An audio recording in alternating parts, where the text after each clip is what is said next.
Ag PhD full episodes and more are now available on Acres TV, the newest ag platform connecting you to fields of information. Look for us on watchacrestv.com.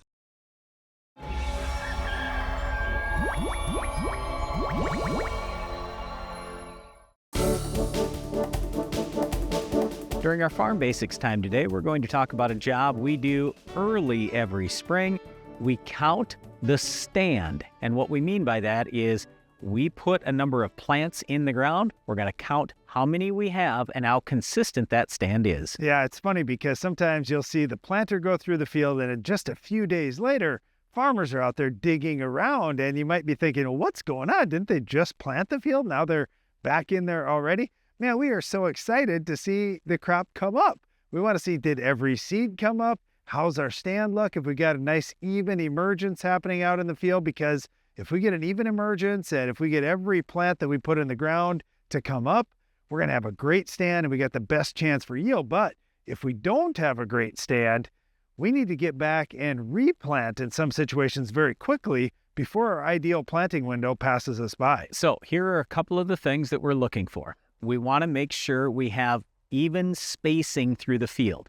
For example, if there's a 10-foot gap and we have no plants, and then we've got another 10 feet where we have a tremendous amount of plants, we don't maximize yield that way. We want to space these plants evenly throughout the field. So if we found we had a number of gaps out in the field, we might just go replant in those spots. That's one of the things we look for. We're also looking for, as Darren mentioned, that even emergence. In other words, that all plants come up at about the same time. Doesn't have to be exact, but if they come up at about the same time, that usually means that one plant isn't dominating over the other plant. For example, if one corn plant is 2 leaf stages ahead of the corn plant right next to it, this corn plant that's taller, that's bigger, it's going to dominate over that smaller one. It's going to shade it out. It's going to mean that that smaller one might have no ear on it at all, and this other one has a good ear but not good enough to make up for that smaller one. We want even emergence so every plant has an equal opportunity for yield. Yeah, the other thing that we're looking at is we're going to dig up those young seedlings and maybe we've got a great stand now, but if we do some digging, we find out, oh no, there are insects that are chewing off the plant below ground like wireworms, or there is a disease that's getting into the plant early. Maybe we see a crown rot or a root rot of some sort getting started. We can already tell, all right, is this going to destroy our stand? It's going to kill our plants in the next few days. Let's go ahead and fix this situation, get some different seed out there. Okay, the biggest thing we're usually looking at, though, is how many total plants do we have per acre? So, for example, we want to go out and we measure out in a 30-inch row. They're 30 inches wide is where we place the rows. We measure 17 feet 5 inches. That's 1/1000th of an acre. We do a count. We then multiply that times 1,000. So for example, let's say we had planted 32,000 and we go out there and we count 28 in our 1/1000th and we find 28, 28, 28 as we go to all these other spots in the field. Well, if you had 32 and now you end up with 28,000, that's really not too bad. And we've simply multiplied the 28 times 10, and that'll tell us roughly kind of what our maximum yield potential is. 28 times 10, 280 bushel corn. I'd be pretty happy with that.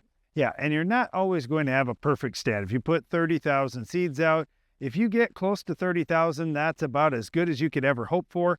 Most of the seed germination tags that we see are 95% on corn or 90% on soybeans. If everything's great and it's warm and you get ideal moisture and everything else, you can expect a 90 or a 95% stand. So there is going to be some stand loss every year. You just hope that it's very minimal on your farm. And the big question every farmer has to then ask, to Darren's point earlier, okay, if we don't have a great stand, at what point do we replant? What are our minimum thresholds? Like on soybeans, a lot of times our minimum is 80,000 plants per acre. If we're less than 80,000, we'll go throw some more seed out there. The advantage with soybeans is you can interplant. You can throw more seed out and it will grow and it will do well.